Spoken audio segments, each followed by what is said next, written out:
যে মোবাইল ফোনের ওজন দিয়ে যেমন মোবাইল ফোনের মূল্য বোঝা যায় না, তেমনি এখন কিন্তু আর এই রাস্তাঘাট আর সাততলা ভবন দিয়ে কিন্তু উন্নয়ন বোঝা যাবে না।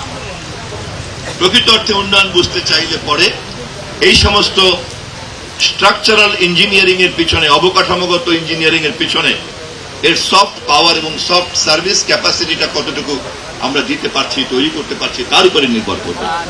সম্ভবত প্রচলিত প্রতিষ্ঠানের মধ্যে এই প্রথম তথ্য কমপ্লেক্সের মাধ্যমে আমরা এই ধরনের সফট সার্ভিস জনগণের কাছে দিতে চাই। এবং এই জন্য কিন্তু সবচেয়ে বড় চ্যালেঞ্জ হবে দক্ষ জনবল। কারণ এই সুবিধাগুলি নেওয়ার জন্য তো একটা দক্ষতা লাগবে। অতএব আমি একই সঙ্গে অনুরোধ করছি, আমি ভাবছি যে আমি শিক্ষামন্ত্রীকে চিঠি লিখব, যেখানে যেখানে তথ্য কমপ্লেক্স হবে সেখানকার বড় বড় শিক্ষা প্রতিষ্ঠানে তথ্য কমপ্লেক্সকে ব্যবহার করার, সর্বোচ্চভাবে ব্যবহার করার একটা প্যাম্পলেট, একটা লিফলেট যেন ওখানে বন্টন করা হয়, যাতে তারা এখানে আসতে আগ্রহী হয়।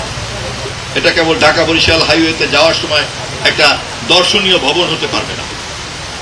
এখানে যেন প্রতিদিন ইয়াংরা আসে, টেকনোলজিতে অ্যাক্সেস আছে এমন সমস্ত মানুষজন এখানে আছে।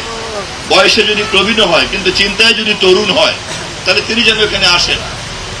প্রতিদিন যদি 4টা করে সিনেমা চলতে থাকে, যার যেমন সুবিধা, ঘরে বসে বসে ইন্টারনেটে টিকিট কাটবে, আইসা ভালো ভালো ছবি দেখে চলে যাবে। এই ধরনের নানান রকম একটা বহুমুখী তথ্যের সেবা, বিনোদনের সেবা, জ্ঞান আহরণের সেবা, গবেষণার সেবা, এটা দেওয়ার জন্যই আমরা এই তথ্য কমপ্লেক্সের যাত্রা শুরু করেছি। এই আশাবাদ ব্যক্ত করছি আমি, এই কাজ শেষ হওয়ার পরে আমরা আমাদের মেয়াদ সম্পন্ন করার আগেই ডিজিটাল বাংলাদেশকে স্মার্ট বাংলাদেশে পরিণত করে বিদায় নেব ইনশাআল্লাহ। ধন্যবাদ। খুদা হাফেজ। বাংলাদেশ জিন্দাবাদ। জানে যে আমি তখন জীবিত থাকবে কিনা, তবে আমি যদি জীবিত থাকি, এরপরে প্রশ্ন তখন কি আমি মন্ত্রিত্বের দায়িত্ব থাকবো কিনা। তবে আমি যদি বাংলাদেশের একজন নাগরিক হিসাবে এই ভবন যখন তার পূর্ণাঙ্গ কাজে অংশগ্রহণ করবেন, সেখানে তো থাকার আগ্রহ আমার থাকলোই। আল্লাহর কাছে সেই মোনাজাত করলাম, প্রার্থনা করলাম, আপনারা সবাই আমাকে দোয়া করবেন।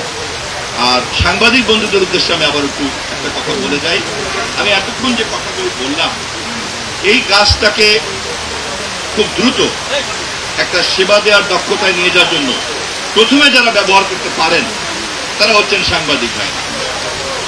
এখানে প্রেস ক্লাব আছে, ডিআরইউ আছে, অন্যান্য সাংবাদিক সংগঠন আছে। আপনারা সাংবাদিকতা করেন, আপনারা কিন্তু ইজিলি তথ্য কমপ্লেক্সকে আপনাদের তথ্য সংগ্রহ এবং তথ্য ডিসেমিনেট করার কাজে সবচেয়ে বেশি ব্যবহার করতে পারেন। আমার আহ্বান থাকলো, তথ্য কমপ্লেক্সের প্রথম ব্যবহারকারী হবে বরিশালের গণমাধ্যম জগতের সমস্ত ধরনের ব্যক্তিত্ব।